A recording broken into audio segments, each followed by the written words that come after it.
Ibu-ibu yang nonton, dan hari ini kita akan bicara tentang penyakit. Nah, oleh karena kalau kita bicara tentang penyakit, kita akan berikan kepada ahlinya yang tahu benar-benar tentang penyakit. Inilah dia orang yang penyakitan. Silakan.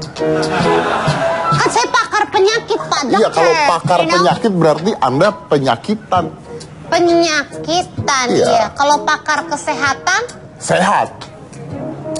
Pakar apa kecantikan? Lagi? Kecantikan? Cantik. Pakar penyakitan?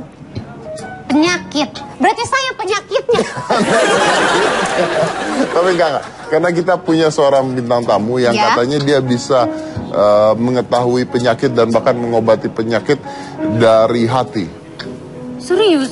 Bukan pakai obat-obatan medis gitu? Tidak. Enggak? Dari hati. Dia benar-benar tahu dari hati. Ustadz Dano.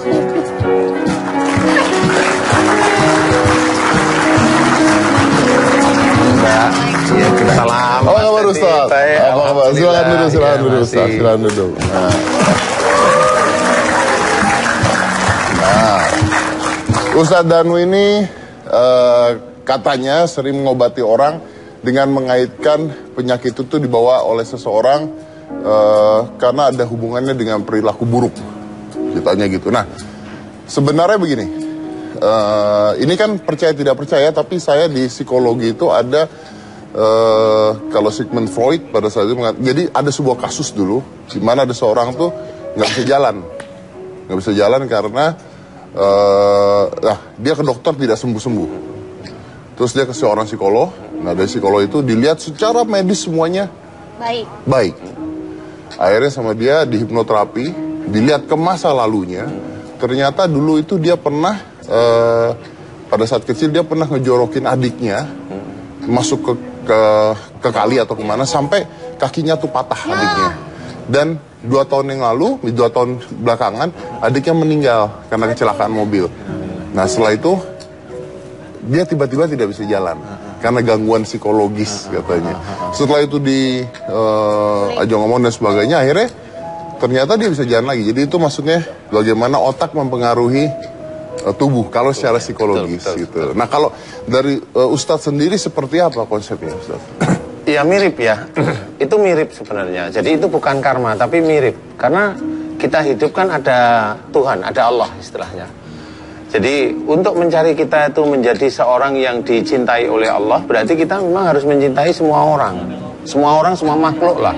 Nah, kalau saya belajarnya kan dulu dari, karena saya muslim ya, belajarnya dari Quran, dari sunnah, seperti itu Mas Edi. Jadi salah satu firman Allah Ta'ala itu menceritakan wa ma asabakum min musibatin fa bima kasabat aydikum. Artinya, dan apa saja musibah yang engkau terima itu disebabkan dari buah tanganmu sendiri.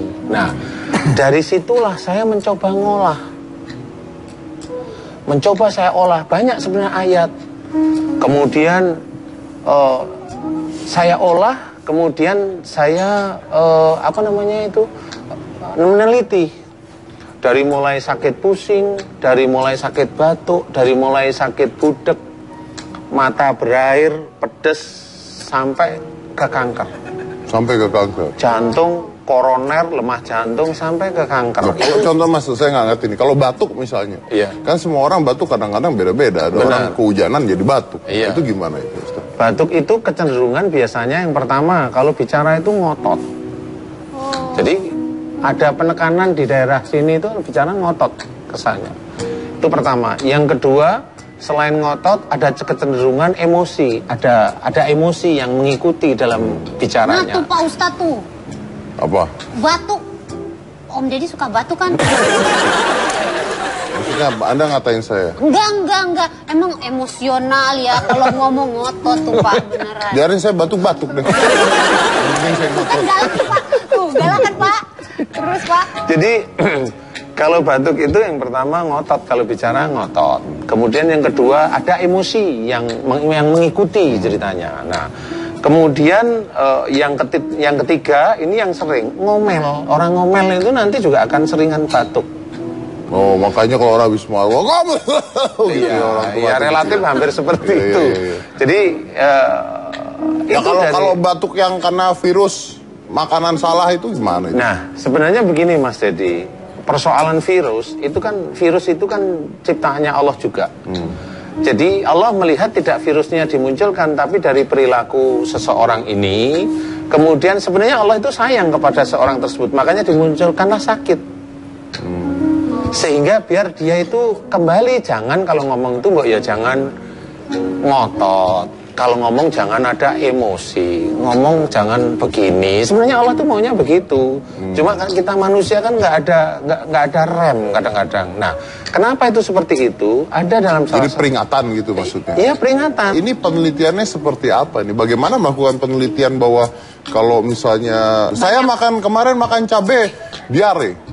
Kalau itu memang nggak doyan, pas perutnya lagi nggak doyan cabai aja. Nah itu Pak Ustadz bisa bedain. Nah bisa bedanya, ini kamu makan cabai atau memang sakit perut karena itu gimana tuh? Sebenarnya begini, kalau memang cabai waktu itu langsung diare, nah dalam beberapa hari ini Mas Dadi kecenderungan ngomongnya terlalu berlebih dengan emosi. Jadi pada waktu itu dimasukkan cabai, kesannya ada volume yang akan menjadikan diare itu lebih cepat. Prosesnya seperti itu aja. Tapi kalau Mas Dedi nggak makan cabai, ya nggak ada dia. Maksudnya cabainya nggak kelebihan, ya nggak akan diare. Oh jadi berhubungan? Tetap berhubungan, karena nggak usah kadang-kadang seorang diare, nggak perlu dia tuh makan cabai, itu akan diare. Jadi nggak perlu makan cabai, nggak perlu ada keracunan. Tapi insya Allah itu, jadi penelitiannya salah satu itu. Coba umumnya begini nih. Saya kemarin ada seorang bayi nih. Baru lahir kurang lebih umurnya 3 bulan. Oh ya salahnya, maksud makan cabai. Ini bukan bahas cabai. Bukan. Cerita Bapak udah beres. Jadi bayi ini memang keluar masuk rumah sakit terus menerus selama dia umur 9 hari itu keluar masuk terus menerus. Masa bayi ada perilaku buruk Pak Ustadz? Makanya di sini ada contoh yang beda. Jadi contoh yang di luar tadi, si bayi ini didiagnosa dokter memang diare sehingga badannya susut, diare terus setiap hari. Dites oleh dokter bakteri nggak ada. Ini memang ada radang di daerah usus menurut dokter. Tetapi kalau saya insya Allah udah cukup, saya paham.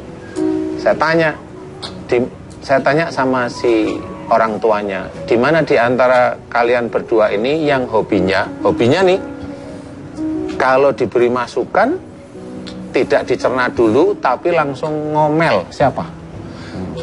Suaminya jawab, istri saya Ustaz. Istrinya ada, saya bilang, tolong ibu nanti mohon ampun pada Allah Ta'ala dan minta maaf sama suami tentang kalau diberi nasihat seringnya langsung ngomong, nggak dicerna. Kenapa nggak istrinya aja yang keluar masuk rumah sakit tuh bayi kagak tahu apa-apa? Maunya kan seperti itu. Iya dong. Allah itu lebih pintar daripada kita Mas Edi. Sehingga orang tuanya yang saking sayangnya sama anak, dia akan berpikir. Kalau orang tuanya kan nggak pernah berpikir biasanya. Kalau dia orang tua ini relatif kan sayang sama anaknya nih yang kecil nih. Jadi kalau anaknya sakit, dia lebih peduli. Oke, kalau gitu saya mau tanya, Ustadz pernah sakit apa? Nah, wah kalau saya sendiri masa nggak pernah sakit seumur hidup? Ayo, misalnya mungkin Ustadz sakit apalah? Anu tuh suka bintitan ngintip orang, jelas. Saya tahu lah ya.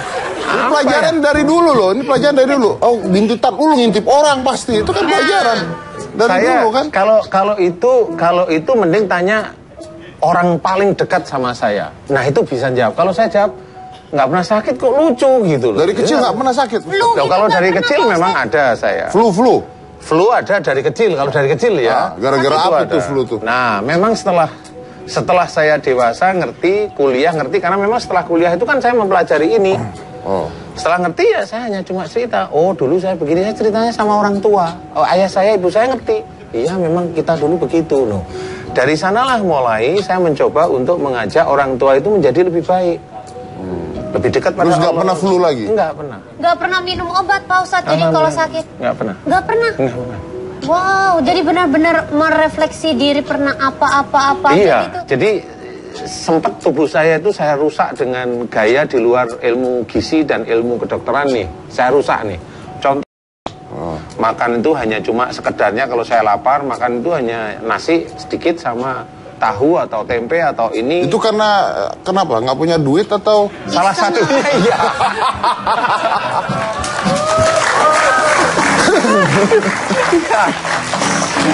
Saya rusak dengan seperti itu. Tapi ternyata alhamdulillah nggak pernah sehat. General check up sehat. Oke. Sekian tahun itu tetap sehat. Oke. Itu. Kita masih akan lanjut lagi. Setelah ini kita akan bicara, kita akan ngobrol dengan seseorang untuk melihat bagaimana sih pola pikir Ustadz ini dan tanggapannya tentang penyembuhan gaya Ustadz ini. Selain satu ini, jadi jangan mana-mana, tetap di Hitam Putih. Membicarakan tentang bahwa penyakit itu kadang-kadang karena bawaan yang perilaku buruk dari manusia. Memang kadang-kadang saya juga nggak percaya obat. Sampai detik ini masih ada obat dijual di pasaran secara bebas yang semua obat itu tujuannya adalah untuk membunuh. Nah itu dijual bebas sekarang, banyak banget, ya kan? Iya betul.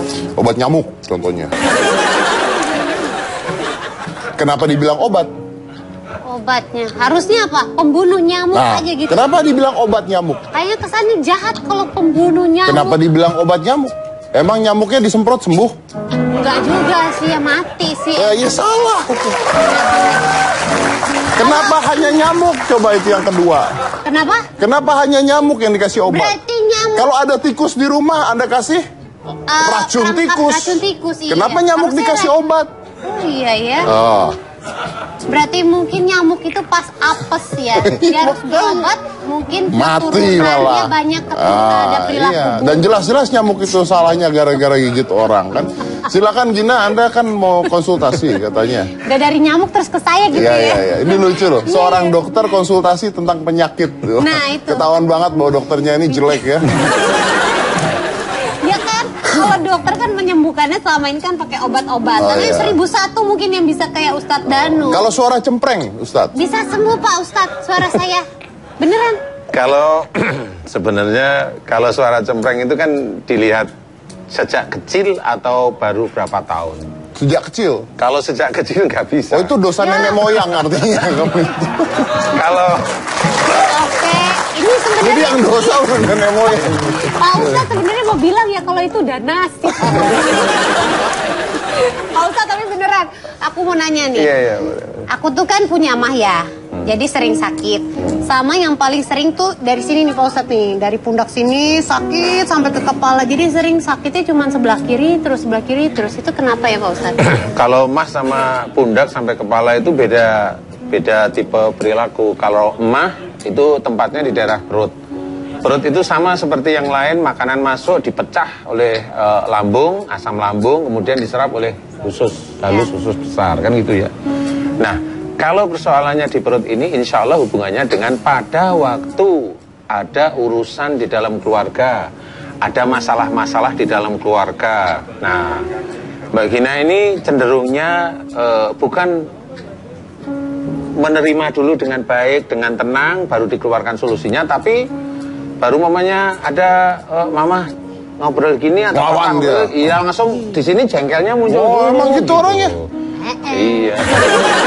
Ngomong dulu gitu. Oh, iya. Di ini. Bener. Insya Allah seperti itu. Kalau yang kepala ini Pak Ustadz? Kalau di bahu sampai kepala itu urusannya dengan pekerjaan nih. Jadi pekerjaannya begini nih. Jadi Mbak Gina bisa aja umumnya ini hanya kiasan. Simulasi ya, kiasan ya. Simulasi ya. Momennya dengan Mas Dedi ini. Jangan bobo saya Ustadz. Saya di bawah. Kan namanya simulasi. Kerja di sini Pak, ada Bapak. Nanti saya yang dosa Anda. Enggak. Jadi umpamanya ada Mas Dedi nih. Ya. Ini kecenderungan umpamanya Mbak Gina itu apa yang dilakukan Mas Dedi itu rasanya jengkel aja. Wah lu gitu loh. Aku salah tanya. Oh lu gitu. Jadi selama ini gua ngomong lu gak suka. Habis galak tuh Pak Ustadz, makanya jadinya batuk-batuk dulu. Tuh, kalau saya sakit di sini, Bapak batuk. Karena Bapak kalau ngomong ya kan langsung Ustadz, maaf, Anda pernah menyembuhkan penyakit tapi menjadikan perceraian rumah tangga nggak Ustadz? Pernah kayaknya. Aduh. Enggak lah, enggak. Itu misalnya Itu kan, misalnya aja. Jadi kalau bahu, tangan, bahu itu urusannya dengan pekerjaan. Ya, kalau bahu ini sebelah kiri berarti ada suatu pekerjaan yang Mbak Gina itu kalau maunya ketemu dengan yang itu, mamanya Itu jengkelnya dulu yang muncul. Itu saya terus loh Ustaz tiap hari. Itu saya terus loh. Lah tinggal jujurnya Mbak Gina. Kerjanya ada 3, ada siaran radio, sama bapak, sama praktek. Oh, kan Desta. Nyari orang lain. Iya, Nah terus solusinya berarti saya harus Solusinya sama gini. Gak usah ketemu sama orangnya, berhenti aja loh. Semua pekerjaan. Bapak batuk nih, bentar lagi nih. Anda berhenti semua pekerjaan. Batuk nih, gigi 5 terus Pak kalau ngomong Pak. Ya Allah, luar biasa. Jadi gimana Pak? Jadi itu tinggal dibalik aja. Kalau itu hubungannya dengan pekerjaan, yang jadiin Mbak Gina itu jengkel, karena sampai ke kepala berarti pekerjaan itu sebenarnya dipikirin oleh Mbak Gina, ngerti, sadar, tapi ada jengkel yang nggak bisa keluar. Nah, caranya adalah kalau Mbak Gina memang masih dalam pekerjaan tersebut, dianggap pekerjaan yang Mbak Gina hadapi ini ujian. Pak, maksud Ustadz bagaimana ya? Saya jadi ujian ini Ustadz. Ya begitu. Kalau saya cerita gini Mas Dedi, kalau dalam Islam diceritakan wa ja'alna ba'dakum li ba'din fitnatan atas birun. Jadi ceritanya begini artinya. Sungguh aku ciptakan kamu ujian bagi yang lainnya. Tapi di Al-Quran itu nggak ada nama saya loh Ustaz. Ya enggak lah Mas. Maksudnya itu antara saya, ujiannya para jamaah saya. Oh, mungkin kan gitu. pasien. Saya atau teman-teman saya ya ujian. Kemudian ujian teman-teman saya jamaah ya saya. Gitu. Ustaz ini buka praktek ya dokter? Ya kalau kayak dokter enggak lah, mirip psikoterapis ya. Mirip psikoterapi. Nah mirip. itu biayanya berapa itu Ustaz? Kalau misalnya kan ke dokter ada harganya. Apakah misalnya orang sakit ke Ustaz bisa termasuk BPJS? Enggak bisa lah. Itu untuk rumah sakit Mas Dedi. Iya kan siapa tahu ini kan alternatif pengobatan. Kan nggak ada obat-obatannya juga. Nggak ada obat kan ya Pak Ustadz ya? Enggak ada, cukup dikasih tahu, paham, insya Allah bisa cepat sembuhnya Mas. Termasuk umpamanya paling ditakutin orang umpamanya. Kalau Mas Dedi kan nggak percaya sama santet nih. Termasuk ditakutin orang santet, ya itu ya ada di situ. Caranya gimana ngobatinnya, nggak aneh-aneh. Sebenarnya nggak aneh-aneh kalau Mas Dedi saya kasih tahu, nggak aneh-aneh. Oh gitu ya? Saya tuh bukan nggak percaya santet. Gimana? Saya tuh pernah nyoba melet. Siapa yang dicoba? Iya. Tapi nggak dapet. Balik gitu Pak Ustadz ya. Jadi Iya. Ini urusannya kok jadi curhat gimana sih ini?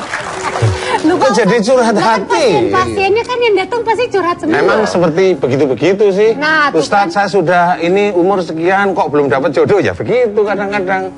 Nah itu mesti Ustaz, gimana? kalau jodoh salah gimana tuh Ustaz? Kalau jodoh salah itu biasanya awalnya kenalnya dulu nafsu Mas. Wah, berarti mantan istri saya nafsu tuh. Kenapa harus mantan Ya kita mah nyalain orang aja dulu, ngapain nyalain diri sendiri ya. Nyalain orang itu berarti penyakitnya apa? Itu bukan penyakit, hobi. Ya, Perilaku buruk. biarin aja. Pasti punya ini penyakitnya. Bagus, ya. Gimana tuh? Penyakitnya. Coba.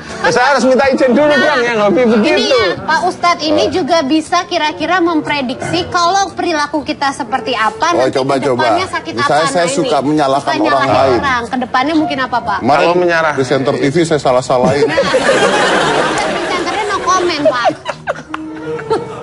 Jadi kalau anggap aja ini mainan, ini mainan. Ya, ya, ya. Ini sebenarnya ilmu tapi kita anggap mainan. Oke. Kalau mamanya nyalain, nah berarti ini kecenderungan nyalain ini kan ada ego di situ, ada ego. Kalau ego itu insya Allah hubungannya dengan jantung sama hati besok. Jantung sama hati. Jantung sama hati. Nah kalau dengan nyalahinnya dengan emosi. Dengan emosi kan ada nyalain yang hanya kamu umumnya di TV kan Bercanda. Ya, itu nggak termasuk. Nah cuma dia nggak termasuk di jantung tapi nanti masuknya nanti di daerah tulang belakang sakitnya. Oh. Jadi di daerah tulang belakang. Kemudian kalau memang nyalahinnya sampai ya keterlaluan ya itu nanti di jantung. Jantung itu bisa lari ke arah koronernya. Aduh. Bisa seperti itu. Bisa sampai kayak gitu? Bisa. Tapi kita akan undang seorang bintang tamu lagi. Kita mau lihat komentarnya tentang Ustadz Danu. Ini adalah Andara Early.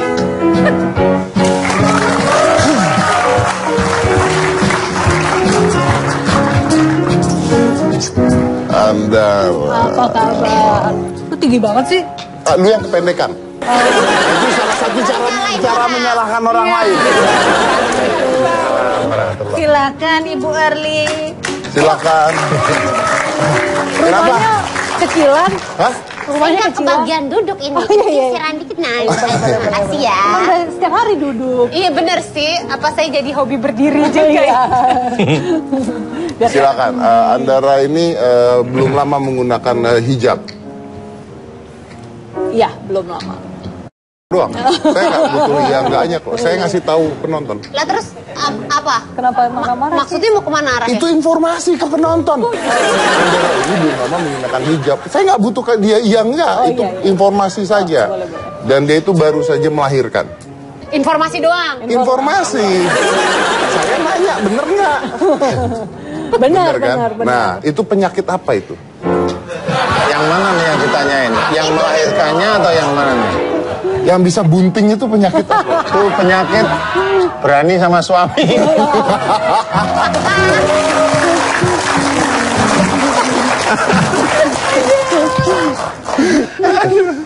Anda punya Tuh, Ustadz pusing nggak kalau punya pasien, mending punya 100 pasien yang nurut Normal, daripada yang normal begini ya. ya Pak Enggak Ustadz, sih, ya? ini termasuk salah satu nyegerin saya. Nyegerin saya. Nyegerin saya, karena apapun bentuk kata-katanya itu bagi saya itu lucu gitu aja. kan ini hiburan nih Ustaz. Hiburan, iya, betul. Coba Pak Ustadz di kata-kata ini tuh juga akan dianggap lucu loh. Enggak, saya nggak berani. Nanti saya sakit nanti. Berani. Andara aja silakan yang ngata-ngatain. Maksud saya tanya tentang ada keluhan nggak setelah mungkin setelah melahirkan kenapa Kenapa gemuk, mungkin kenapa montok, kali mau tanya gitu sama Pak Ustadz. Emang itu penyakit Pak Ustadz? Enggak sih, kok kebanyakan minum vitamin aja. Iya, kalau dulu umumnya sebelum melahirkan kan dapat obat dari dokter itu kan. Iya. Ya, vitamin termasuk kalek ya, termasuk itu. Nah, itu biasanya kalau orang-orang tertentu biasanya ingin badannya bagus, vitaminnya nggak diminum semua, insidentil aja. Seperti itu. Karena kalau memang gimana Ustaz? jadi kalau umumnya pada waktu gemuk, waktu hamil, biasanya kan oleh dokter kandungan itu kan dikasih obat-obatan nih untuk biar menjaga janin di dalam itu baik. Termasuknya itu ya kalek, terus kalsium, nah itu termasuk vitamin-vitamin penambah darah seperti itu Mas. Setahu saya. Nah, yang bikin gemuk itu sebenarnya bukan persoalan yang kayak kalek atau kalium atau kalsium atau penambah darah. Yang bikin gemuk itu biasanya vitaminnya. Nah, orang-orang tertentu kayak teman-teman artis itu biasanya kalau vitamin itu hanya diminum insidentil. Karena dia meyakini kalau makanan saya sehat cukup, itu bayinya cukup juga. Jadi memang dia bisa hamil, kemudian badannya nggak terlalu gemuk. Tapi makanannya sehat. Makanannya sehat. Boleh juga kan, itu nggak apa-apa. Itu nggak apa-apa, nggak ada Berarti masalah. besok-besok saya kalau hamil gitu Boleh, nggak ya. usah minum vitamin Iya. ya. Tapi kita tahu dari mana Ustadz?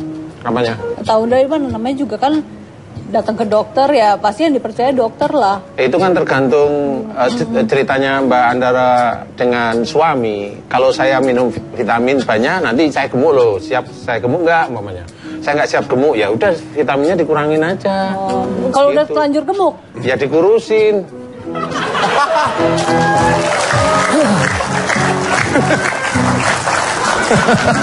Saya ikutan kayak Mas Dedi, dikurusin aja.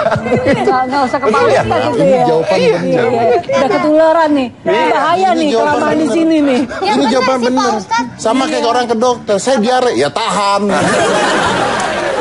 Bener. Terus ngapain nanya kalau begitu ya? Ini saya gemuk ya dikurusin, bener lah, iya bener. Iya benar. Iya, Cuma kalau kayak begini nih, kalau udah gemuk, nih jujur nih Mas Dedi jagonya nih. Oh. Makan diatur bener, jangan makan gorengan, seringlah makan rebusan, jangan makan kuah, banyak garam, banyak Betul. ini dikurangi, Dikurangi. Bukan karena perilaku olahraga. buruk ya Pak Ustadz kalau Enggak lah, ya itu tergantung suaminya. Kalau suaminya mau gemuk, itu asik, seksi ya silakan, nggak apa-apa. Oh. Mungkin suaminya dulu hobi nonton Teletubbies gitu ya. Tapi tanya aja suami, kira-kira kamu suka saya gemuk atau sedengan atau kurus? Gitu. Mungkin Tanya kita break dulu sebelum terjadi keributan di atas. Yang mana tetap di hitam putih. Silakan Andara, Anda boleh bertanya keluhan tentang penyakit pribadi Anda.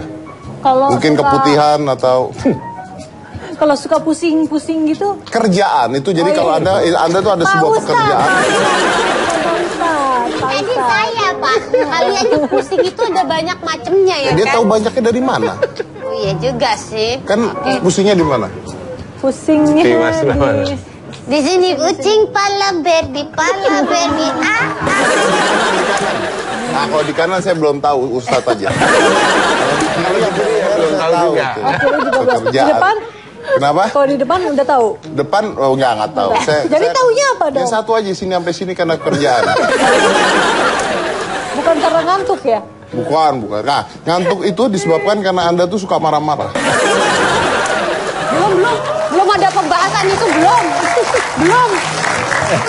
Itu Coba baru Anda marah. seharian marah-marah dari pagi sampai malam. Ngantuk. Sampai sih yang ngantuk emang. Lapar dulu. Lapar dulu. Baru ngantuk ya. Silakan Ustadz. Biasanya marah karena lapar. Silakan Ustadz dijawab. Andara kepala sebagian kanan belakang dekat cerebral. Berat amat bahasanya. Ya buat sarapan ya cerebral tuh. Sereal. Iya, kalau sebelah kanan biasanya ada sesuatu yang difikirkan itu baik. Sebelah kanan itu ada yang khususnya otak, ada sesuatu yang dipikirkan baik. Dari mulai dia depan. baik. Iya kok bagus sih Pak Ustadz, saya pindah Iya, kalau- pusing saya ke kanan nggak bisa. Iya, kanan kiri kan kita kan manusia kan normal. Kadang berpikir baik, kadang berpikir kurang baik. Kadang kalau kita itu ingat sama Allah, pikiran kita baiknya banyak kan gitu. Cuma ada gini, pikiran baik tetapi ada embel-embelnya Mas. Bukan pikiran baik aja. Pikiran baik yang diembel-embeli dengan kemarahan. Kalau di sini sudah ada kemarahan. Pikiran baik tapi diembel-embeli dengan kemarahan. Ya, contoh umpamanya begini nih. Contoh nih Mas Dedi. Umpamanya Mas Dedi nyuruh seseorang nih. Nyuruh seseorang itu baik. Nyuruh seseorang baik. Baik, sesuatu yang baik sebenarnya. Umum akan cerita bahwa yang disuruh Mas Dedi itu baik. Tetapi karena orang tersebut belum jalanin. Dan umpamanya Mas Dedi itu termasuk agak temperamen umpamanya. Nah, muncullah ngerti belum dijalanin, muncullah emosi. Kesel kok belum dijalanin padahal yang saya kasih tahu itu baik. Nah, kita nggak bisa ngerem di situ. Muncullah pada waktu ini sudah dimunculkan kebaikan nggak dijalanin, kita langsung marah. Nah, itu prosesnya di daerah sini. Nah Ustaz, saya kalau sakit kepala tuh dari depan kanan beliau semua sakit tuh, kenapa kira-kira? Ya, sebenarnya antara baik buruk.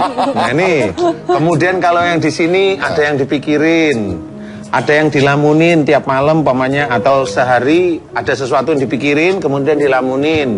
Kemudian kalau di belakang ada juga sakit kemeng, berarti ada juga yang diantara yang difikirkan semua Mas Dedi, ada iya. yang marah. Saya tahu berarti di sini tuh karena baik tapi Di tidak sebelah lapar, di kanan sini baik. karena marah, di Iya. sini karena mikiran namunin. Mikir, ya.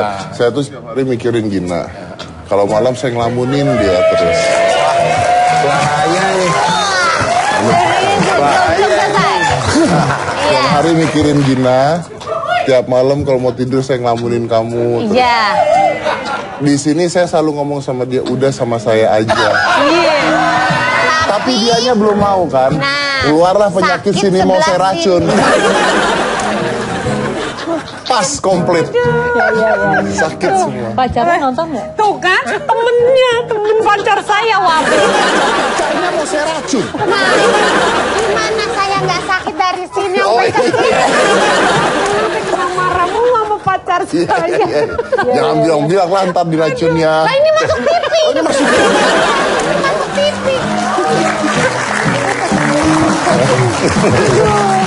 Pak Ustadz, aku mau tanya lagi deh. Boleh. Kalau tadi kan penyakit misalnya pusing, mah gitu. Lah kalau penyakit turunan, misalnya kayak diabetes atau hipertensi, kan udah dari orang tuanya. Kanker.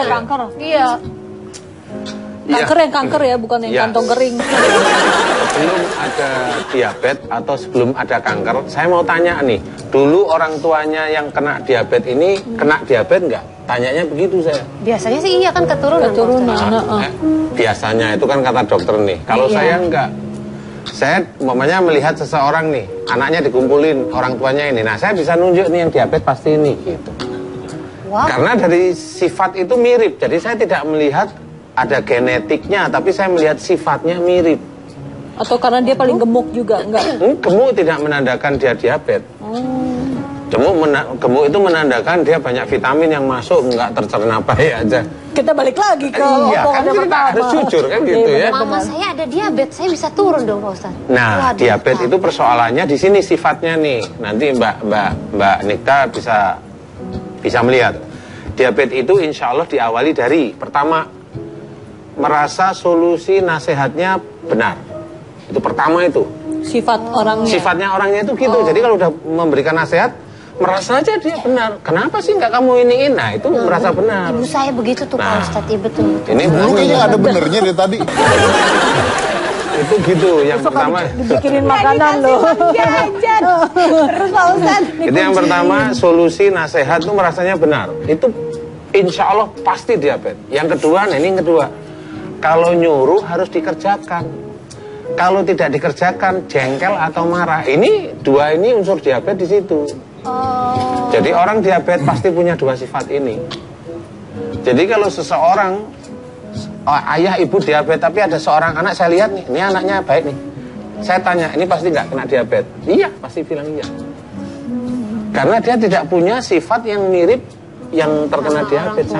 Nah, itulah yang dikatakan oleh teman-teman dokter itu keturunan. Padahal yang saya lihat itu sifat. Jadi bukan penyakitnya yang menurun. Kalau keturunan semua anaknya dapat.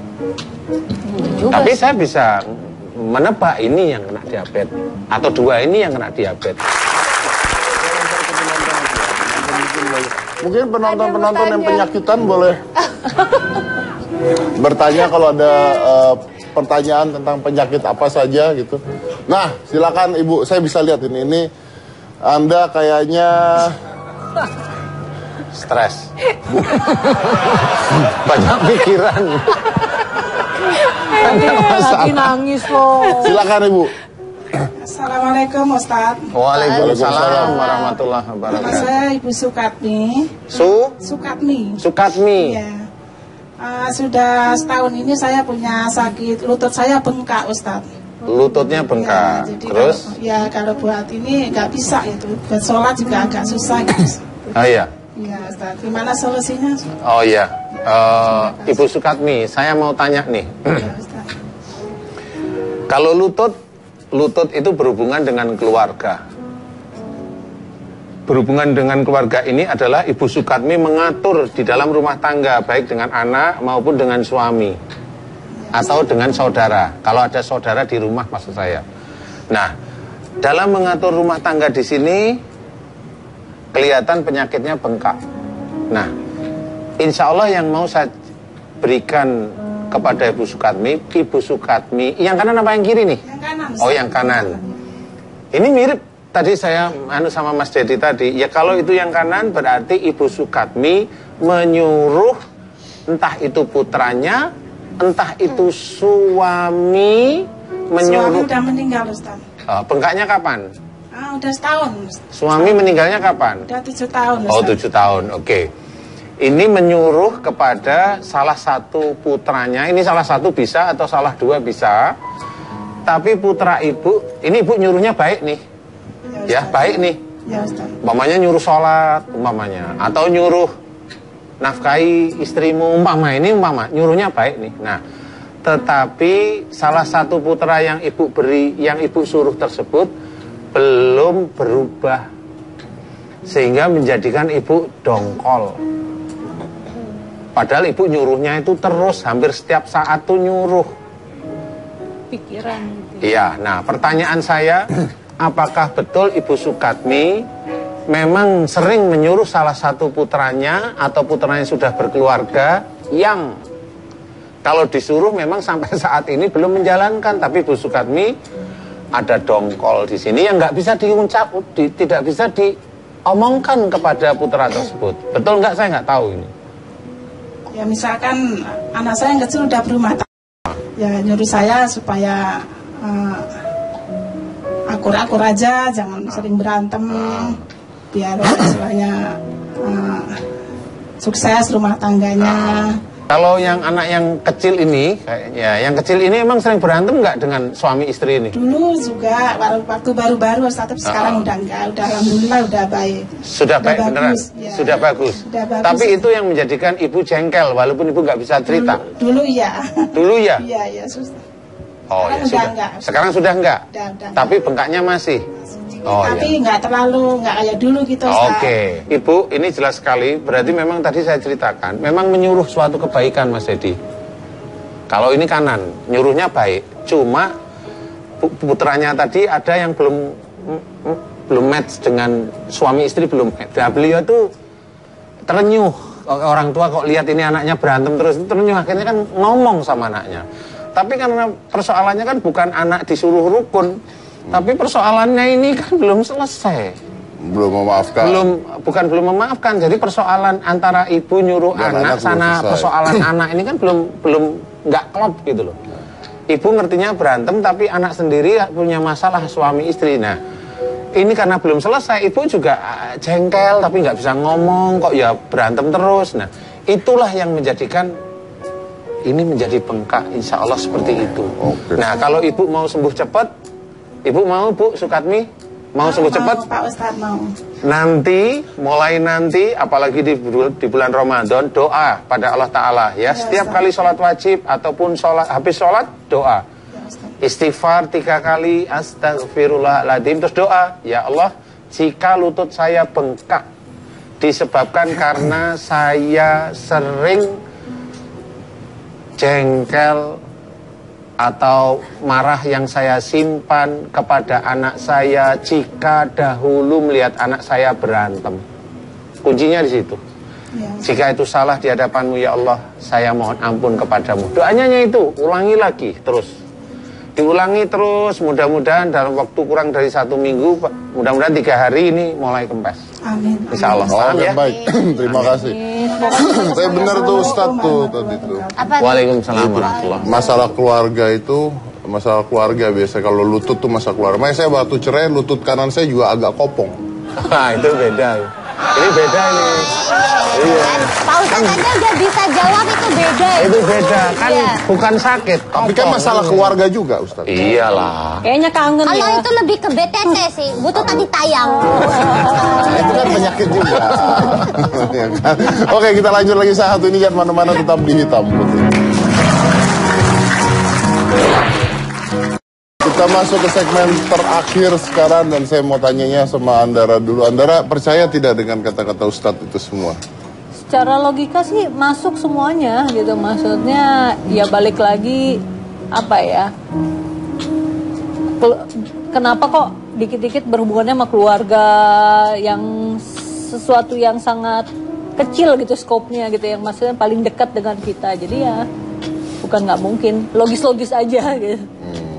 Oke. Kalau Ustadz sendiri gimana caranya Anda meyakinkan orang-orang untuk percaya dengan teori Anda ini sendiri? Saya nggak perlu meyakinkan orang.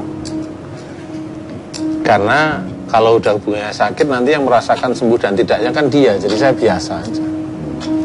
Ada nggak orang yang, wah kok saya nggak bisa sembuh nih udah ke Ustadz? Gitu? Nah, itu biasanya orangnya yang hobinya gampang protes. Gampang protes? Gampang protes. Jadi sakitnya tempat lain nanti? Enggak sih.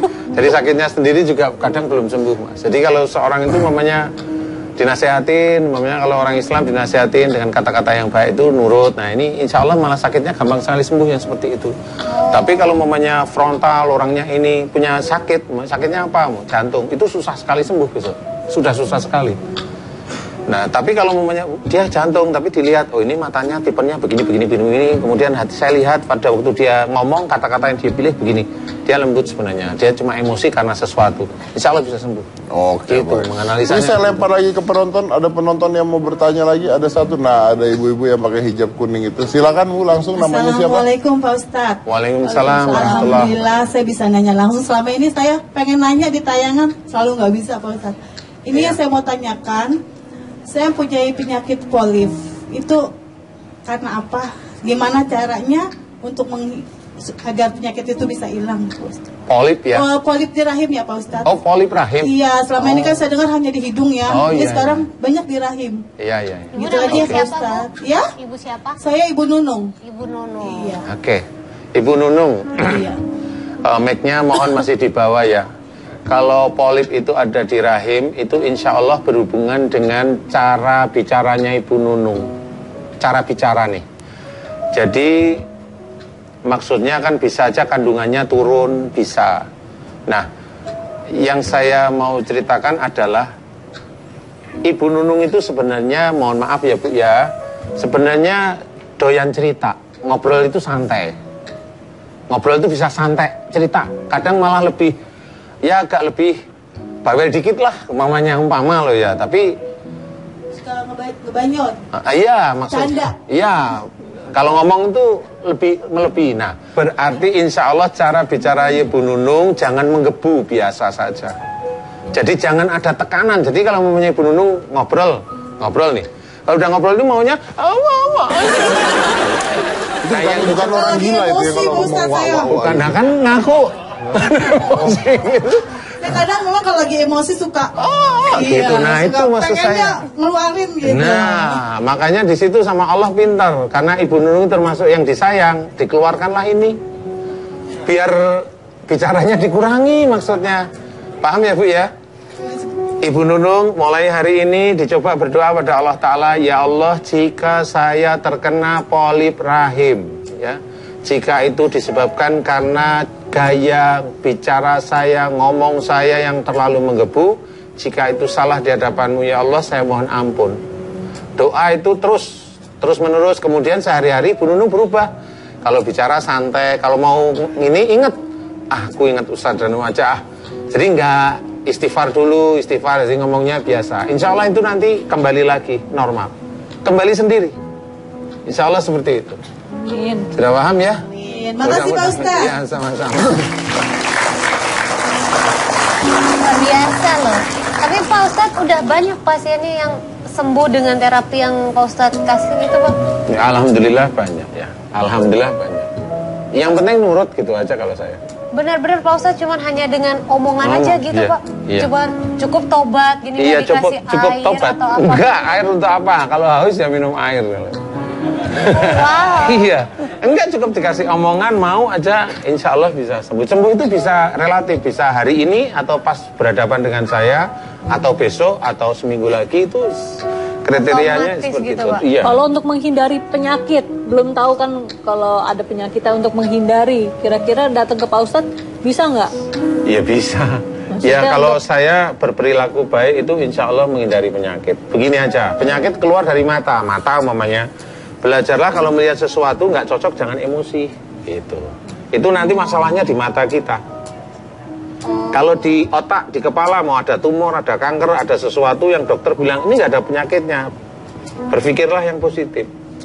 Kalau yang di telinga mendengarkan sesuatu nasihat boleh, tapi mendengarkan sesuatu wujudnya fitnah, ayo diterima baik, jangan emosi.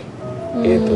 Jadi tetap positif, Tetap positif gitu terus. ya, Ya, auranya ya. seperti itu. Jantung diciptakan oleh Allah Ta'ala untuk mengalirkan darah ke seluruh tubuh untuk menjalani sesuatu yang baik dengan penuh keikhlasan. Tetapi kalau jantung kita gunain memompa darah ke tubuh tapi untuk iya koroner nanti. Makanya Allah menyetopnya di koronernya itu. Jadi ini pandainya Allah. Semuanya dari tubuh itu banyak. Hati fungsinya untuk mengimani atau mau meyakini sesuatu kebaikan itu ya baik. Tetapi karena kita sering nolaknya dengan emosi, muncullah mulai dengan hepatitis, liver, atau sirosis, kanker hati. Nah ini bisa saya ceritakan karena kasus-kasus yang sirosis, kanker hati ya ada ya banyak ya, alhamdulillah sembuh. Oh gitu, yang datang Iya. ke Pak Ustadz? Iya. Pak Ustadz sebenarnya satu lagi sih penyakit yang saya pengen tanya. Ini yang makin banyak di masyarakat, mungkin menjadi momok, dibilang obatnya susah. HIV AIDS Pak Ustadz. Apa itu perilaku buruk juga? Sama HIV AIDS itu perilaku buruk. Bisa sembuh Pak Ustadz? Insya Allah bisa. Bisa sembuh Pak Bisa. Ustadz? Total gitu? Iya total, asal nurut ya. Namanya HIV itu disebabkan karena satu, kekakuan hati. Hatinya kaku kalau dinasihat. Ini awalnya dari orang tua. Dulu dia dinasihatin orang tua susah sekali. Sudah susah semaunya sendiri, semaunya sendiri nih. Jadi apa yang dia kerjakan tuh nggak peduli nih orang tua mau ngomong apa, mau ini nggak peduli. Nah, Termasuk salah satunya orang-orang yang pakai narkoba. Muncullah akhirnya virusnya muncul pasti. Ya, munculnya virus inilah yang kebawa di jarum suntik yang nanti kalau dipakai ya tetap akan ada di situ. Kalau seseorang yang pakai juga sama narkobanya, tipenya kan sama. Iya sih. Dia orangnya kaku, dinasihatin susah, semuanya sendiri. Ya ini disuntikin ya jadi. Tapi kalau seseorang yang nggak pakai, kayak punya penyakit cacar. Ada teman kita cacar. Selama kita tidak agresif dengan keadaan, teman kita cacar seharian 2 hari nggak kena cacar. Nggak perlu dengan preventif dengan seperti ini sih. Jadi intinya itu insya Allah bisa asal nurut aja. Ada yang sudah pernah sembuh HIV/AIDS? Sudah, alhamdulillah sudah. Diperiksa dokter? Diperiksa dokter. Sembuh? Terus gimana Pak sembuhnya Pak? Disuruh apa? Jadi pasien saya ini tahanan sebenarnya yang kena HIV. Tahanan di salah satu pulau. Dia telepon saya minta tolong, saya kena sakit HIV. Oke, kalau ingin sembuh, nurut nasihat saya. Dulu kamu sering begini, iya. Dirubah mulai saat ini. Beliau merubah. Terus, tiap kali telepon hanya ada perubahan saya lihat mulai, terus akhirnya berapa bulan kemudian, dia tes lagi ke dokter, itu sudah normal. Orangnya masih di penjara sampai saat ini. Karena dia narkoba sih, memang betul narkoba. Wow. Oke, baik. Terima kasih Ustadz, terima kasih banyak. Terima kasih udah di sini bisa memberikan kita ilmu yang berguna juga mudah-mudahan. Dan balik lagi semuanya kita kembalikan ke pemirsa ya. Percaya tidak percaya semuanya kita kembalikan ke pemirsa juga. Tapi ada satu hal yang saya yakin satu hal dari dulu bahwa sakit itu akan merubah seseorang. Apapun itu orangnya, apapun itu sakitnya. Karena segala sesuatu yang berupa sakit dia akan merubah perilaku seseorang. Entah menjadi baik atau entah menjadi buruk. Dan mostly bisa menjadi baik kalau dia pernah merasakan sakit. So just remember one thing, pain change people. Saya dari Kewishen Kitagina, inilah hitam putih.